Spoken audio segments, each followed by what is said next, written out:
தாய் தமிழ் உறவுகளுக்கு வணக்கம். நடுநிலையாளர் வாக்குகளை பிரிக்கும் நாம் தமிழர் கட்சி என்ற தலைப்பில் இந்த காணொளியை காண்கிறோம்.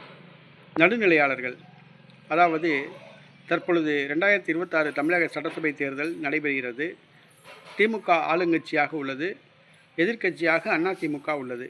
இதுபோக தமிழக வெற்றிக் கழகம் நாம் தமிழர் கட்சி களத்தில் உள்ளது.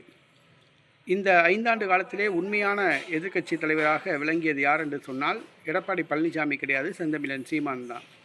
மக்களுக்காக வேண்டி ஒவ்வொரு போராட்டத்தை முன்னெடுத்தினார். ஆசிரியர்களுக்காக, அரசு ஊழியர்களுக்காக, மாணவர்களுக்காக, இளைஞர்களுக்காக, இளம்பெண்களுக்காக, தொழிலாளர்களுக்காக, விவசாயிகளுக்காக அவர் குரல் கொடுத்தார்.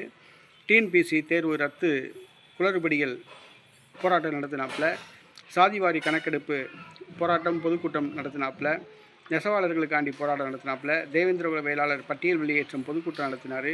பஞ்சமி நில மீட்பு போராட்டம் பொதுக்கூட்டம் நடத்தினாப்புல. இந்த மாதிரி தொடர்ந்து அனைத்து தரப்பு மக்களுக்காக செந்தமிழன் சீமான் குரல் கொடுத்து ஒரு உண்மையான எதிர்க்கட்சி தலைவராக திகழ்ந்தாப்புல. எடப்பாடி பழனிசாமி கூட சில விஷயங்களில் அமைதி காத்தாப்புல, திமுகவுடைய அராஜக செயல்களை கண்டும் காணாமலும் இருந்தாப்புல. ஆனால் செந்தமிழன் சீமான் அதை கண்டித்து குரல் கொடுத்தாப்புல.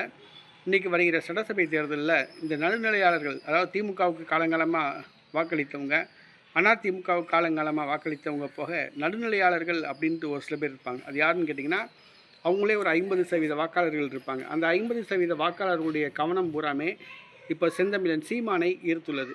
என்னென்னு சொன்னால், சீமான் தமிழக மக்களுக்காக உண்மையாக போராடுறாரு, ஏதாவது ஒரு பிரச்சனைனா களத்தில் நிற்கிறாரு அப்படிங்கிற ஒரு எண்ணத்துக்கு வந்திருக்காங்க. வருகிற சட்டசபை தேர்தலில் இந்த நடுநிலையாளர்கள் செந்தமிழன் சீமானுக்கு வாக்களிக்க முடிவு செய்துள்ளார்கள். இது ஒரு நல்ல மாற்றம் என்று தான் நாம் கொள்ள வேண்டும். இதை நாம் வரவேற்க வேண்டும்.